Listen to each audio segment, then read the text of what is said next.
Welcome to another episode of On The Flipside. On the first Monday of every month, we talk about mindset.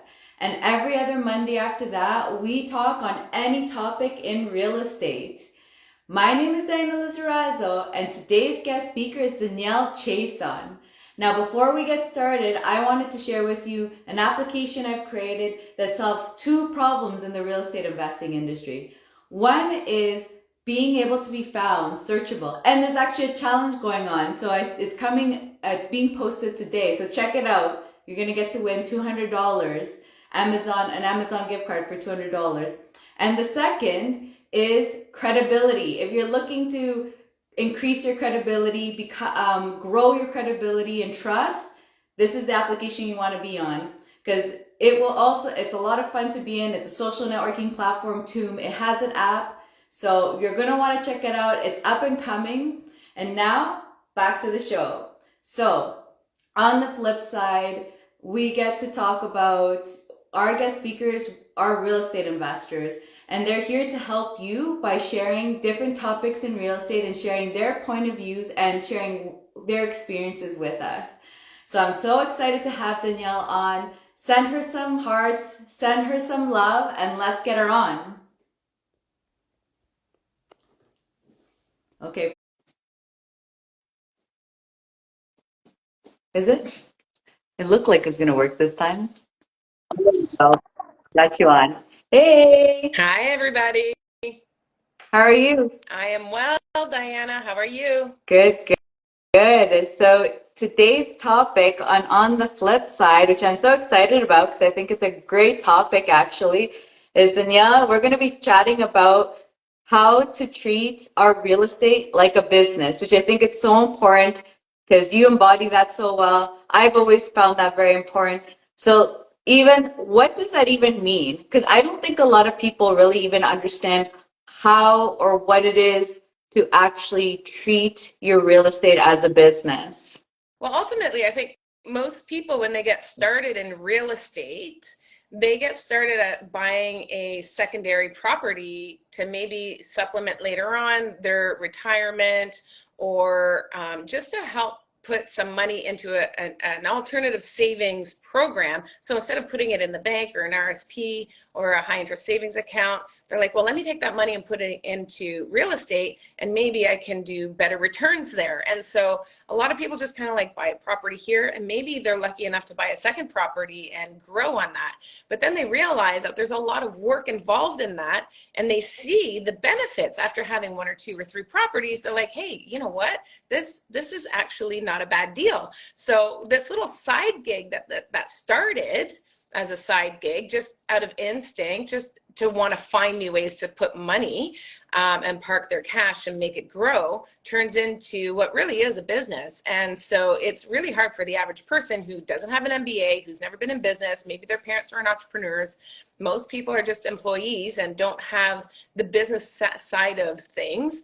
And so then they realize like, wow, like, what do I have to do now? Like, and every year now the tax returns are a little bit bigger and there's more that I have to manage. There's more things that I have to, on the admin side, that I have to keep organized, and they have no idea where to start. 100%. And because I've had so many things going on today, I wanted to backtrack a little bit because that was great to hear that, but it's also great to hear your experience and understand why even you're so amazing at talking about this topic. So if you can just share a little bit of your experience and what you're up to in the real estate world, and then we'll again come back to talking about the business side. Sorry, guys. Yeah, no, it's all good. So ultimately, for me, I'm Danielle Chiasson. I started as a real estate investor 20 years ago in 2013. I bought my first investment property. In fact, I bought my primary residence and my first investment property at the same time, a week apart. And so, yeah, and then I thought I had it figured out because I had two duplexes. Excuse me, they weren't duplexes. They were two bungalows with a mother-in-law suite in the basement in Calgary, Alberta. And I lived in one, rented the basement, and then rented the two other units. And ultimately, from there, I just started building properties and thought I had it figured out. Nobody in my network had properties. You know, I was building my portfolio as a landlord. I thought I knew everything. And in 2013, I decided to start flipping houses and create some active income.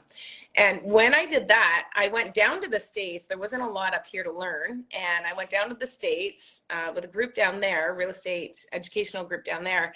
And wow, I knew nothing. I thought I knew everything. And landlords think they know everything because they've got it figured out. They have a property or two. But then you start getting into the real estate realm, and it is a whole, like, when you call it an industry, it's an industry. And so like the financial services, that's an industry. The oil sector, that's an industry. Well, real estate is an industry. And there's so many different facets.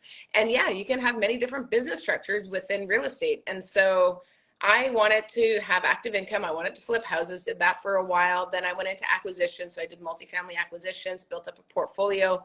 And then last fall, decided to offload the portfolio because I wanted to shift into a different niche altogether. So I want a different strategy altogether when it comes to real estate. The portfolio that I had with all the properties was not serving me anymore, and I wanted to change that. And so we're liquidating everything. And in the interim, I'm structuring Strategic Success, which is the coaching program, structuring that so that I can do one-to-many instead of one-to-one. Awesome. Love it. Love it. And you have a networking event coming up, which we'll get to hear about at the end. So stay at the end because you're going to get to hear about this awesome networking event that's coming up this week. Thursday, I believe it is, right? Thursday? Thursday night. Thursday night. So stay tuned to the end to hear about that. So now getting back. So now you told us about what it is to run, why we should be treating real estate as a business. Now, how do you even decide? Because like you said, I feel like exactly what you said is true, right? You kind of start a bit like a hobbyist type of thing. Like, it'd be cool to have an extra rental property. But now, what would you say?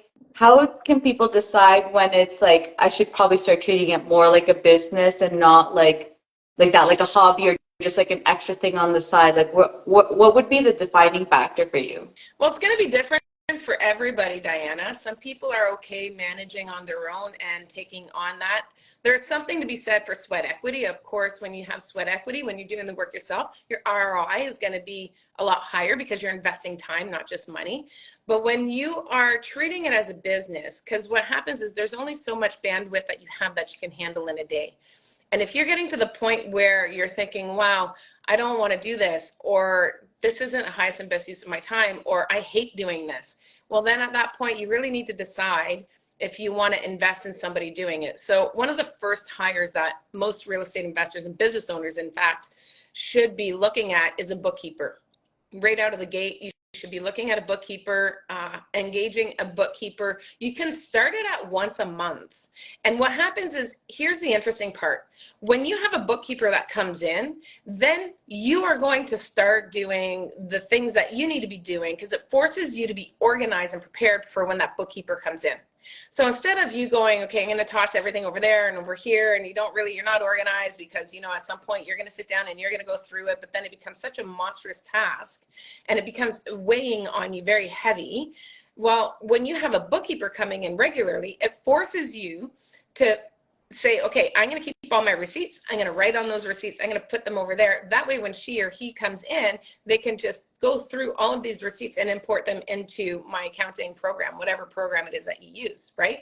So having somebody there that works under you holds you accountable. But the interesting thing is this, a bookkeeper can probably do the work that you would do in half the time. So not only are they saving you a lot of time, but they're probably doing it better. So there's going to be less going back and having to fix things later when you're giving this off to your accountant at the end of the year for your year ends.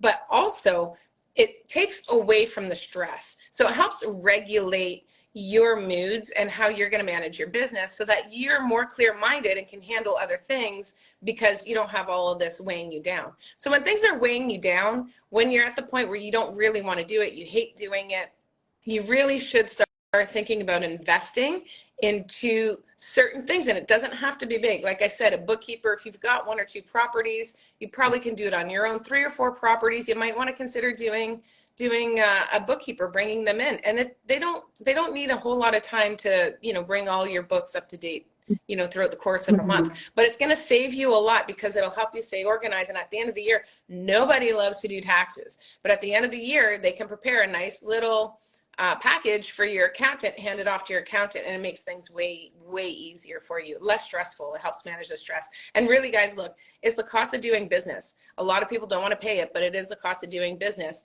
When you're running a business, whether it's a side business or whether it's a full-on, full-time business, you still need to be treating it like a business. Mhm. I love that. And one of the things that I feel like may be people's downfalls, and I'm curious to hear about yours if you hear others, because I've seen it happen even when people hire VAs and stuff, is like understanding that it starts off with a lot more time at the beginning. Like they're gonna ask you a lot of questions and it's gonna force you, like you said, to get organized. And because, but they also need to get to know your business and understand even what the receipts are and all the stuff that goes with it. And I feel like that sometimes with people brings them down because you're just like, oh my God, it's so much work. Then, and it's like, I could just do it better myself. And it's like, don't do that. Because at the beginning it is, they need to get to know your business the first time, maybe even the first time, maybe the most, I feel like, second time's less. And then after that, it's it's there. They have it, they understand, and then you guys also find your routine of how to give the information so that they get it done faster and all that stuff. Have you seen that, or do you have any other advice in helping them not stop? Because I love the accountability part, because I also like it for the accountability part too, to be honest. Yeah, I think the biggest mistake that happens is that the entrepreneur is not organized. And nobody wants to come in and work for a boss, work for somebody or an organization where they're not sure what they're supposed to do, what their expectations are, and what their job is.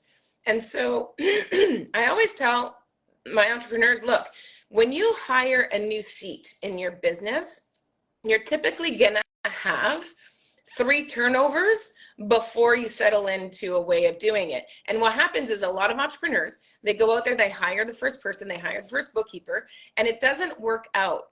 And the reason why it doesn't work out is because the entrepreneur isn't organized themselves. They're not clear on the instructions for the new hiree, whether it's a bookkeeper, an admin, whoever it is.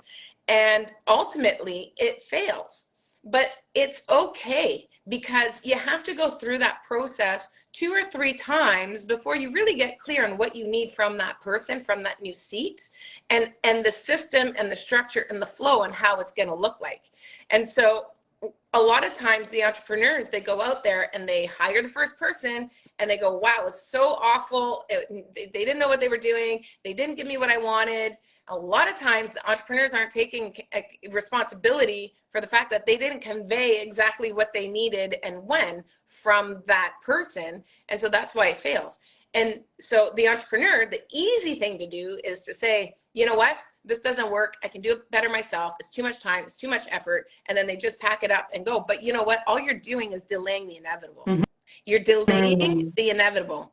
And then the bigger the mountain you get yourself under, because you put it off and you put it off and you put it off, the bigger the mountain it is when you finally need a bookkeeper and you're behind months and months and months, it's going to be that much harder to train that person and catch them up. So I always tell people, look, if you sit down and you're sitting at your desk and you're like, wow, I wonder if I should hire X. Well, that's a yes. If the thought has crossed your mind, then that's a yes. And you need to move mountains to figure out how to hire that person. So as soon as you know you need, like as soon as it crosses your mind, maybe I should hire somebody, the answer is yes. It's not a maybe. You've already waited too long. So what happens a lot of times is people wait too long, and then they're so inundated with everything in their business and they're overwhelmed with everything. Even hiring somebody doesn't really alleviate the pain, because like you said, Diana, in the beginning, there's that training. You have to set up your systems and you have to train that person. And so now you're training that person while you're doing that task and everything else. And so it's that much harder to successfully hire when you've waited too long. So if you want to set yourself up for success, you really need to hire when the thought shows up. Maybe I should hire this. Maybe I should hire an assistant, an admin. Maybe I should hire a bookkeeper. Those are the first 2 typically that show up, right? And so if the thought has crossed your mind, then the answer is yes, and you should be looking right now. Yeah, I love that. And it's so true, because especially when you're hiring someone, The other thing that I've noticed, because like that, let's say it also comes with experience, and I'm not talking about in real estate, just in general. Like let's say for me, I was able to, my first hire was a VA, which is really funny that you say bookkeeping because I was very good at bookkeeping, but I wanted someone to keep me accountable in other areas of my life. So that was actually why my first choice was a VA person to have. But one thing that was for me, for example, I've had her for 3 years, I think. Maybe, yeah, I think either we're hitting 3 years or a little bit more, but I've had her for 3 years. But the thing is, in my previous jobs, I knew how to hire people. I knew how to analyze people. I knew how to find the kind of people I'm looking for, which I think is the other problem that comes with it, especially when people maybe don't come from those backgrounds where you've had to manage teams, for example, or you've been like a boss for another company or whatever, like in areas where you're having to actually analyze and read people or make sure you're building the right team. And so do you have anything to say about that? Because for me, for example, I felt like that's why I've had someone. My very first one was actually, I hired her and I was like, I need this, this, and this. And I specifically looked for those characteristics. But again, I think that's another thing where people maybe get stuck on. What's your opinion? Yeah, well, I'm going to say this about you. Not only did you have teams and knew how to manage people from your previous life as an employee, but you're also very systems oriented. And so there's no doubt in my mind that you were very systematic when you were assigning tasks to that VA, and that was setting her up for success. One of the biggest problems is this, like you were saying, as far as hiring. Not only do most entrepreneurs don't have the skills, the management skills and the hiring skills that maybe they would need to hire successfully, but they often just go based on what sounds good. And so when they're hiring somebody, they're like, oh, my cousin can do that, or my brother can do that, or my daughter can do that. And that is a big mistake right out of the gate, because you're not hiring based on skill, and you're not hiring based on what that person can bring to the table. And when you're bringing somebody from your inner circle in, or even one of an outer ring from your inner circle, what happens is it's really hard to manage them because you have a personal relationship with them.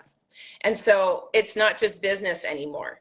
And what's going to happen is there's going to be a time when they want a favor from you, you want a favor from them, or, and then you start really asking from each other things that you wouldn't normally go through with a normal employer-employee relationship, right? And so like your VA, Diana, to this point, doesn't call you and say, hey, you know what? Is it okay if I take 2 hours off this afternoon because my grandmother needs to go drive and get her hair cut, right? And so like that just doesn't happen with employees. But if it's a family member, somebody close to you, that's going to happen. And vice versa, as the employer, you can be like, hey, can you run this for me? It's 8 o'clock at night on a Sunday night. You're going to be asking them to do things that you wouldn't normally ask an employee. And so that relationship is going to break down very, very quickly. And the other thing is too, how you communicate with those people is very different. So if you as the employer want something and you're conveying it and they disagree, instead of tactfully maybe having a conversation with you about that, they're gonna be like, no, Diana, that doesn't make any sense. Why are you doing it like that? Because they have that level of comfort of communicating with you where they can just speak their minds and not do it in a very diplomatic or even respectful way. So, it's okay to have these conversations with your employees and everybody who works in my organization. If they disagree with something, they have the space to share. But ultimately, it's done in a different manner than somebody like if it was my son would tell me very differently than any one of my staff, right? So ultimately, I think that's one of the reasons why it doesn't work, because they hired the wrong people, because they hire based on what sounds good rather than what they need or what the business needs, right? And I think that's very important. But then on top of that, again, there's no systems, no management, to your point. And that makes it even more difficult because the employee is not clear on what they need. I love that. And now that you said that, so what are some tips to help them like that if they don't have less experiencing in, let's say managing teams or hiring people on, what are kind of the tips that you would give them to help them get started with being able to bring on those people on the team? Like I know you gave one, like you're saying basically now family not so much because it may come out.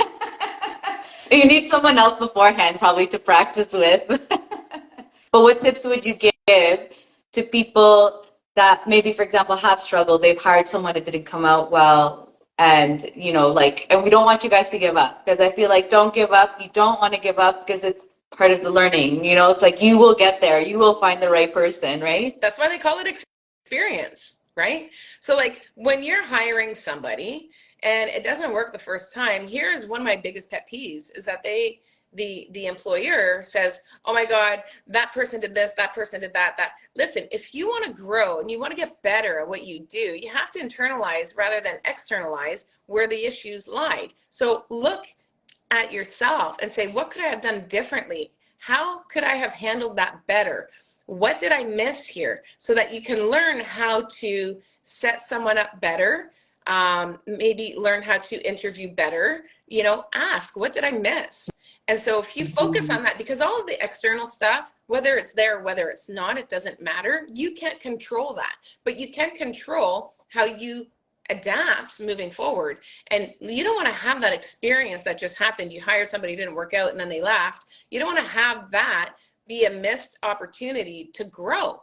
Like, don't let your time go in vain having not learned anything. So when you look at it and say, okay, what could I have done differently here? Like, why didn't that work, right? On my side. And then that's where you can grow. Now, ultimately, there's a ton of different resources online that you can look up. What are good questions to ask when you're interviewing? What are good qualities for an executive assistant, an administrative assistant? What are good qualities what are qualities that I should be looking for a social media manager, for a bookkeeper, whatever that is? And what is it that you need? Do you need on specific timelines, or can they work on their own time? If you hire a VA, they might be working off hours for you. So maybe you work 9 to 5 and the VA is in a different country in a different part of the world. Is that okay? Or do you need them to work while you're working? So certain things that that you look at, you just need to really be clear on what your needs are so you can convey that to the other person and ask them, are you able to deliver this? Are you able to do that for me? How are you going to do it? Right? And what is your experience doing that? I mean, that's big. You want to make sure that they've done before what you're asking.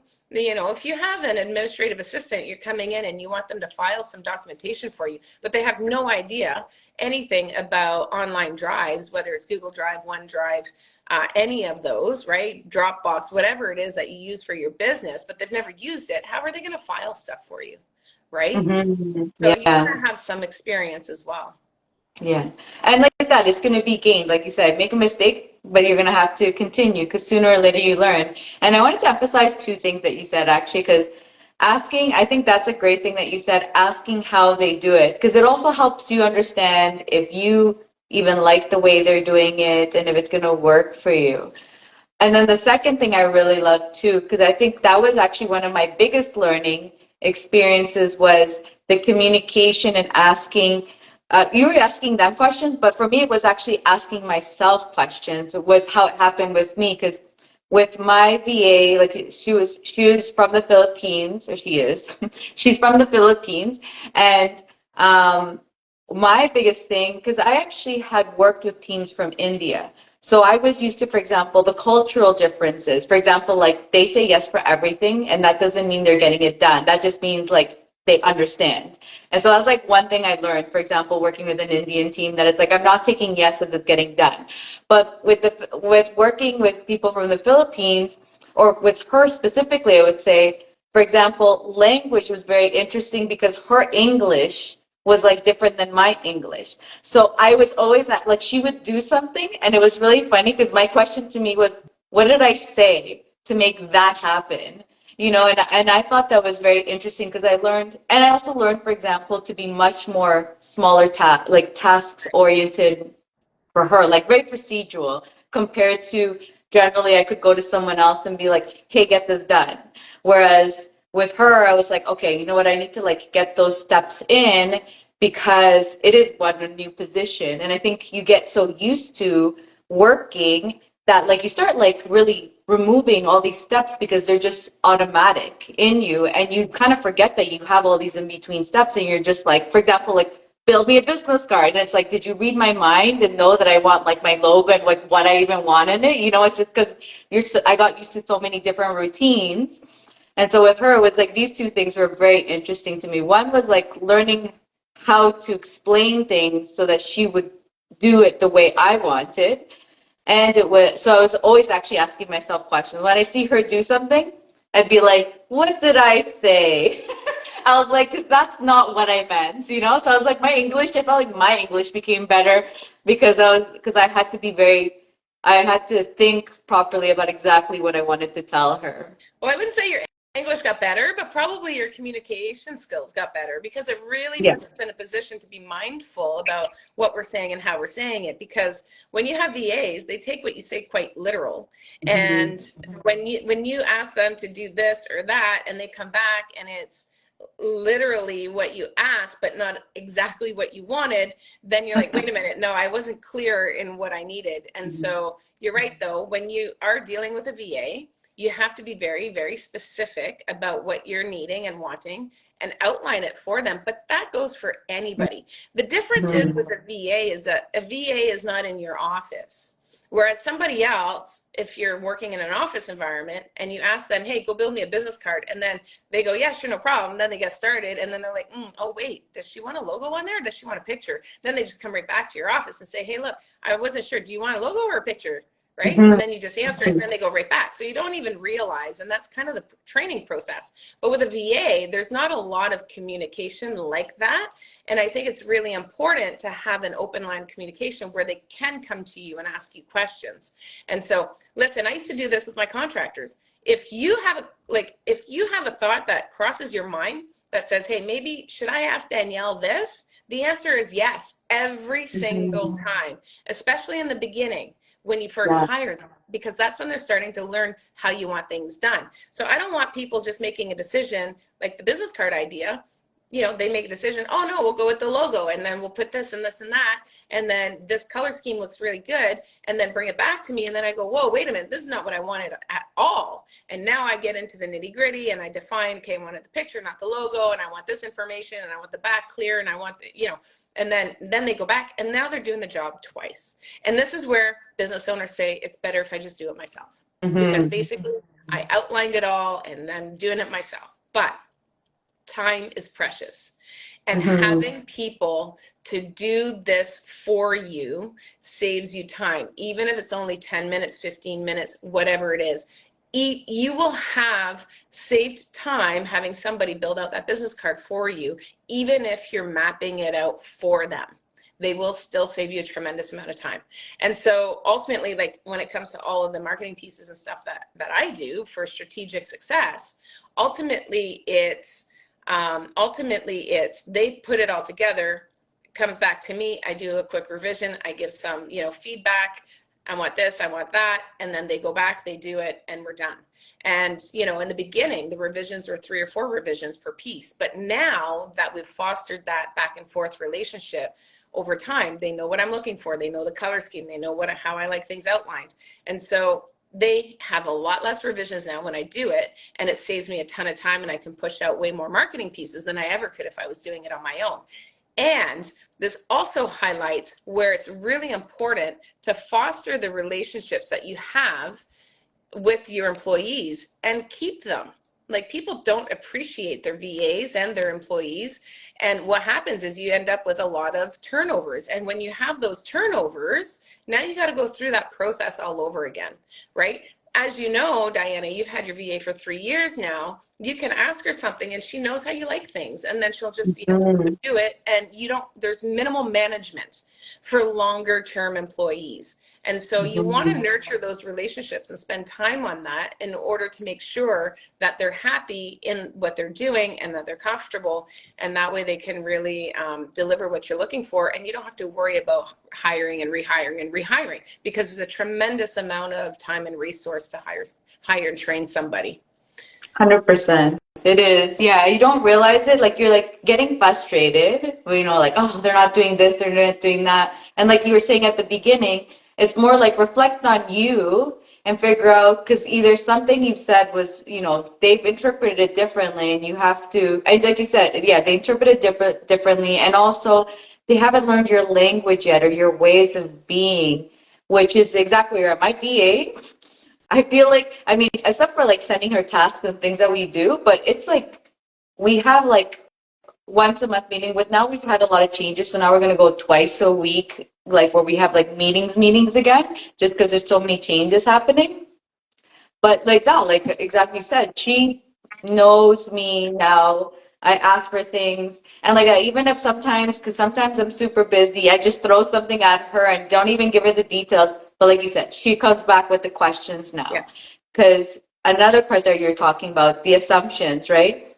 Like if you're starting off with someone and they're going off making their assumptions on things, I'm always like off the bat, I'm like, please, same thing as you said, right? Please ask me the questions. Do not make assumptions.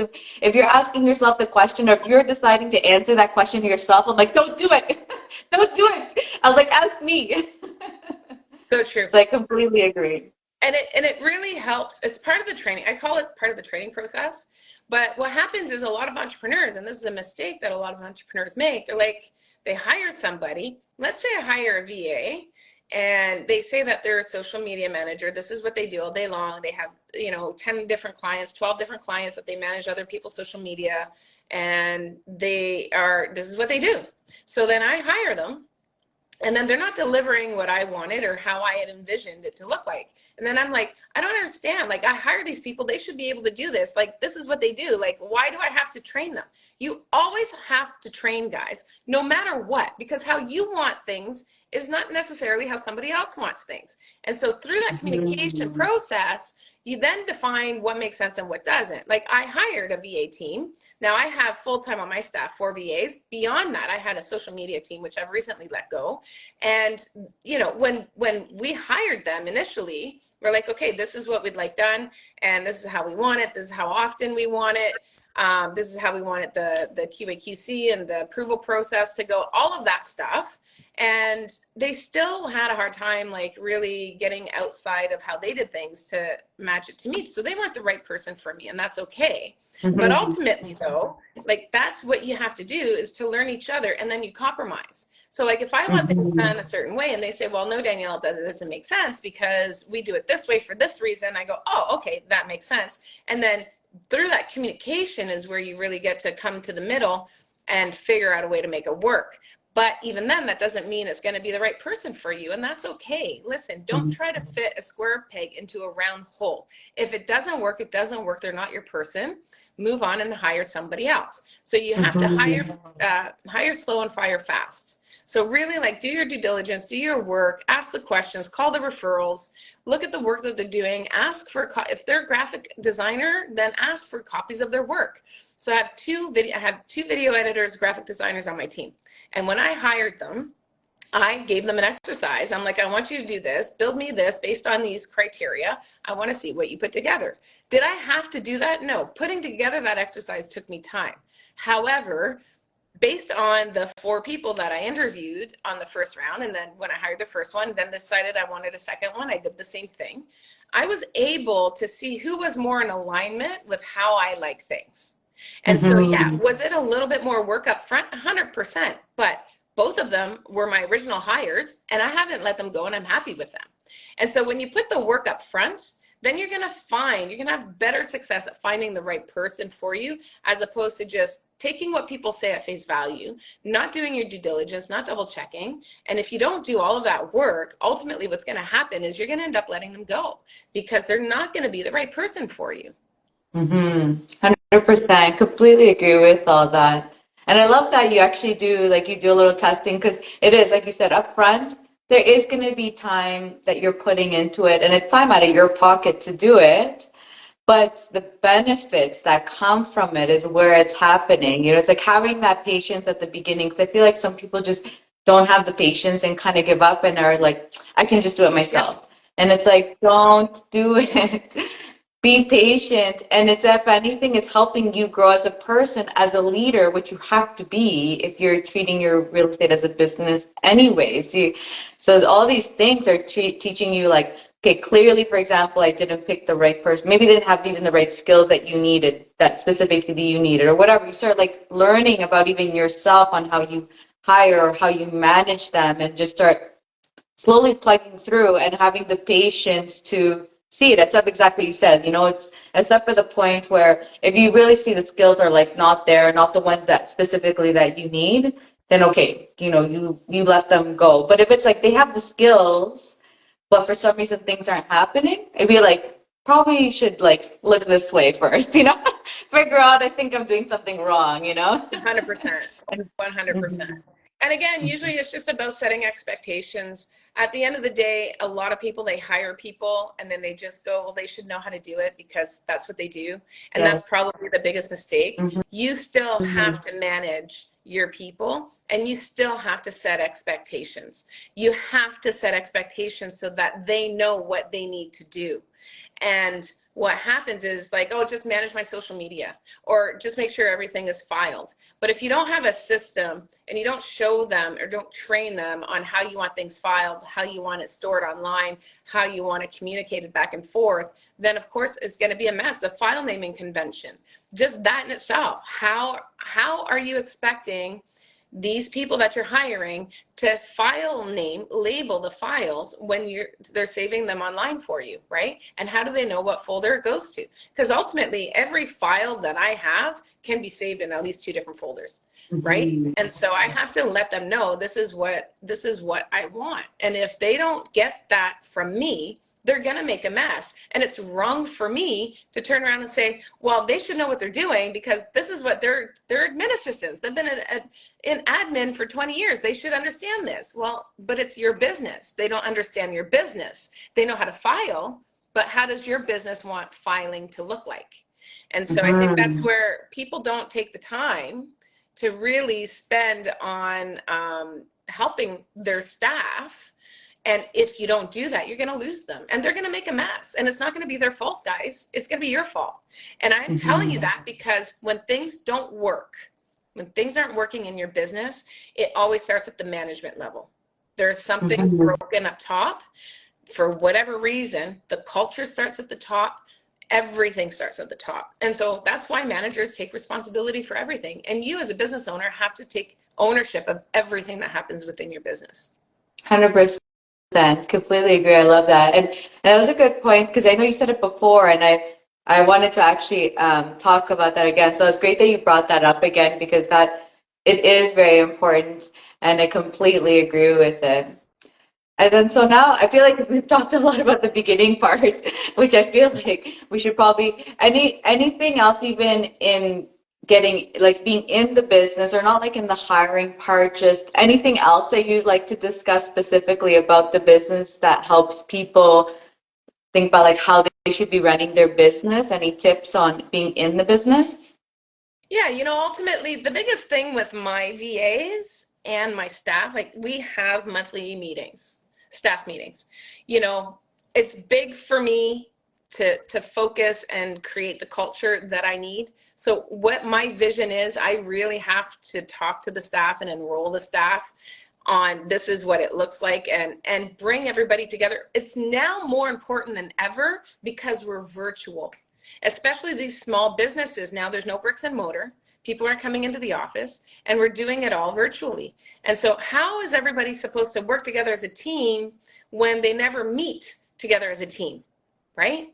So Mhm. when you're looking at like a sports team, they don't throw all of the players for a football team and throw them on the field and they haven't met each other and they haven't practiced with each other and they haven't spoken to each other, right? So you have to have those practices where you bring the team together and say, okay, this is all of us. Let's communicate and let's be part of a team. And my VAs, when I enrolled my VAs, the first thing that they said that was awesome to them because they had worked for other companies was the fact that they felt like they were part of a team and not just treated like a human robot to do a task.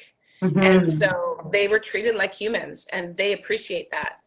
And Mhm. they are part of the team and they also appreciate that. And they feel like they're part of the team. And so that is priceless. I mean, everybody says that, oh, I'm underpaid or I want more money. But ultimately, if you're not happy at your job, a lot of times it's because you're not recognized. And so a lot of small business owners, they're just too busy and they don't see the value or don't realize the value in really coming together and bringing the team together. And so I do it once a month. I probably should do it more often. I think it's really important to just come together for half an hour, 45 minutes. Hey, how you feeling about what's going on? How you feeling with the support? Because a lot of times too, the team, they're also working together. So one person does one thing that the other person is depending on, right? And so it's important that they also get to connect on a positive level, because when something goes sideways, and something always does, then they have then enough in their cup to say, oh, that's okay, I got your back. But if there's no positive interaction, and the only time they interact really is when there's a problem, then it's going to cause friction between those two team members, and they're not going to be happy with each other. So take a little bit of time. Again, it's about being proactive instead of reactive, because ultimately, if you don't take the time on building that team culture, you're going to be spending the time on fixing problems. And it's the pay now or pay later program that I always tell people. Be proactive, because if you're not proactive, you will be forced to be reactive. And in that situation, you're not in control. 100%. I just want to emphasize the appreciation part, because I think it is very true what you say when you appreciate your team. Because like same thing, I've done things. I even think, for example, my previous job where I really loved what I did. I've always loved what I did, and I've always been able to do, because I built systems for different companies, and I always loved what I did. But in the end, actually, in the last one, I had a management change. My boss changed, and and then he didn't know how to manage, and I was so used to very strong managers that were like kind of what you're saying, right? Like they support you, and they just, I don't know, they know how to manage, and they know their position very well. Like I've always had very good managers, and one of the reasons why I left was actually because he didn't know how to manage. Like I felt like I went from a senior manager to a junior learning to manage, and I'm like telling him like what to do. And to me, that was like, I did not like that, because for me, my managers are like my role models. Like I go under people that I want to be like them. And that's actually why I took that specific job, was because I was like, oh my God, I see myself being exactly this person. He has the skills I want to learn and everything. And he also, and so it wasn't actually appreciation so much with him. It was also actually more lack of experience, because in my case, I was used to like such high power, like they know what they're doing type of people, and then all of a sudden this guy, I'm just like, am I teaching you what to do? Like, should I be your manager? Like it was one of those kind of situations. But to my point is that you do, like, if you see things falling apart, which is what you're saying, right? It's like, again, it's always looking back at you, because it's like, if you're not appreciating them, if you're not giving them what they need, which is usually a lot of organization and order, to be honest, to the basic part. Like if they're disorganized, it's most likely because you're disorganized, you know. I feel like they both come, unless you hire them to organize you. Because for example, like my VA, her very first task was to help me just get organized. So but then once we set those organizations, like once we organized ourselves, then after the, then it was maintaining it and things were good. But it's, yeah, unless you're hiring them for specific purposes like that, like you have to kind of give them the order and clarity, which is also what you're saying, right? That order and clarity for them to be able to do their job, because if they're unclear, it's going to show. And then if you're getting upset at them, but it's really, again, it's back at you, you know? I feel like being a boss and a man and like a CEO or whatever you want to call yourself, like once you're starting to like run things as a business, you really have to be a very reflective person, I have to say, because you start realizing everything is really, if you see your business going down, it's all like, oh, I'm doing something and I need to like figure that out because I'm doing something wrong. What do you Yeah, think? the culture of, because the old school way of running a business, and I've been in businesses where it was like this before, was where like the boss, the manager would come out and say, well, I told you to do this and you didn't do that. And yeah, that is over, guys. You Mm-hmm. don't get to do that anymore. It doesn't work. It never did work, but it was accepted in the workforce in the past, and it was very dictatorship. Bosses, owners, managers never took ownership of or responsibility for anything going sideways. It was always like blame the employee, hold the employee accountable, write them up, shame them, embarrass them in front of their coworkers. So there was a lot of fear, and businesses were run based on fear and intimidation. And it was not a pleasant place to be. It really wasn't. And back then, I mean, employees stayed because everybody was just happy to have a job and be grateful for that. But now there's an abundance of jobs and different things that people can do. So employers now are now having to move in the more positive reinforcement way and be there and support, which, by the way, is way better for employees. I mean, how many employees have left where they're stressed, high stress, they leave, that they've got anxiety, they leave. It's not good for the mental health the way businesses were run in the past. So I think now it's a much better culture. I think it's way more balanced, it's more supportive, it's inclusive. And I think everybody taking responsibility for their part in a project, not showing up and going the way that you wanted it to, I think it's just a way, way healthier way to run your business. So that old dictatorship way, it just doesn't work anymore. And you really have to make an adjustment. If you're a business owner who used to do it that way, and maybe, you know, you're in your 50s and you're like, I don't know why I can't retain anybody anymore. All these millennials don't want to work. Well, maybe you need to change something of how you're operating your business and dealing with your employees. That's really something to look at. I personally think that it's also better for the mental state of the boss and the owner as well to make that shift into that positive reinforcement as well, because it's really hard to be happy when you're angry all the time.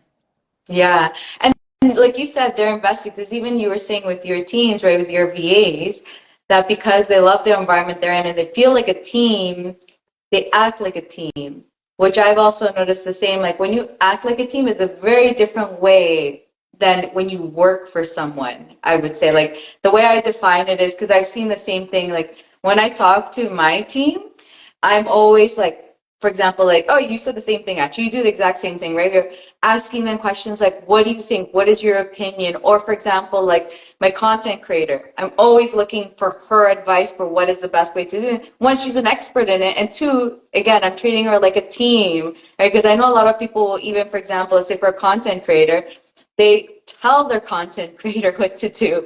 And it's like, but they're the experts, you know, Yep. like tell them what you want to get out of it, right? Like like what it is, but let their creativity go. That's what they are. That's what they're there for. And because they'll show you things that you've never seen before, never thought of. Especially at least for me, because I have zero on the creative side. Like there's none in me. You want anything creative out of me? It doesn't exist in my life. I didn't come with that quality for some reason.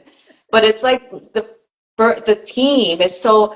It's so amazing when it becomes like, let's work together. Because even if you're in a crunch time, I've had this happen, we're in crunch time, and I'm pretty sure my team would be working overtime and they don't charge overtime for some things because we're like, go, go, go. That means also we do have like times of relaxing afterwards. But I, I'm guessing again, I feel like I should ask them, but I feel like the reason that they will go, go, go and help me at times when we're just like in a crunch time is because they're like invested with me. Like they feel like they're in it to meet with me to like as a team, and that we're working at this together and that we're all getting a benefit out of this. What do you think? Yeah, absolutely. When you create that team culture, then people will cover other people's backs instead of throwing them under the bus. But that starts with the coach, and that's you. And you have to act that way. So you have to lead by example. I don't know how many times somebody has dropped the ball, maybe an appointment didn't get into my calendar and I miss an appointment. And I'm not going to say, oh, hey, Diane, I'm sorry. So-and-so didn't put it in my calendar, so I wasn't here. I'm not doing that. I'm like, sorry, you know what? I got distracted, totally missed the appointment. Terribly sorry about that. Can we reschedule, or is now still a good time? I don't even do that. And so at the end of the day, it's the law of reciprocity that when you're doing that for others, they'll do it for you as well. And so the other thing is too, is that when something goes sideways, I don't say, well, why didn't you do this? Or you know better than that. Like, and it's more like, well, what happened? I want to learn what happened so we can avoid it from happening again next time. And here's where I get cranky, because you can't just always operate like that. Like, there's people out there who are going to be listening to this going, Danielle, okay, that sounds all fine and dandy, but then you're just going to have like employees that aren't performing and aren't doing their job, and they're just going to let the ball drop all the time and mess everything up. That's not true. Because once I've explained to them once or twice, and then the third and the fourth time, if they're not getting it, then we have to have a serious conversation. I need to know, though, that I've given them ample time to learn the process and learn what they needed to learn in order to implement it. And some people are a little slower getting there. Some people, you tell them once and they get it. Some people, they need 3 or 4 times. So you have to be patient, because that employee that takes 3 or 4 times, they're not going anywhere. So if they learn the job and they learn it well, once they get it, they got it, and they're not leaving, because they know it's hard for them to learn a new job, and they don't want to go through that pain. So if you can just be patient and take the time, you're going to create some really loyal staff, but be loyal to them and they'll be loyal to you. And I think there's a whole thing in business very similar to parenting. It's like, well, I'm the parent, you need to do what I say. But you have a much higher level of respect for that parent that's there for you when you need them, not just you needing to be there doing what they say when you need when they need you, right? Yeah, completely agree. It's so true. Thank you so much for sharing. And I wanted to also, now let's talk about your networking event. What do you have going on? What should people be excited about to hear? Oh, I'm super excited about this, and I'll tell you why. Because, being post-pandemic, we're 100% excited about being able to get out in the rooms and meet people again. And we've seen some live events kind of come up, but really nothing that's been consistent. And if anybody who knows me, I've built my business on networking. Networking is a form of marketing if you do it consistently. That's where you can meet. I've met my partners in networking rooms. I've met my lenders in networking rooms. And that's how you can build on abundance and you can scale. That's how you can find the best people. When you find the best people out there, then your business can grow. But how are you going to find them if you're always, in your home office behind a desk? It's going to be really hard.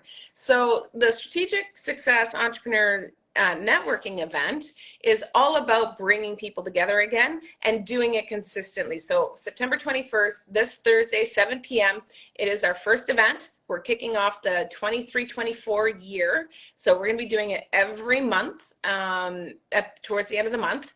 And I'm really super excited. What we're going to do is we're going to bring some speakers. We're going to have some great content about running your business, about real estate, about the market. We've got market updates. We've got economic updates.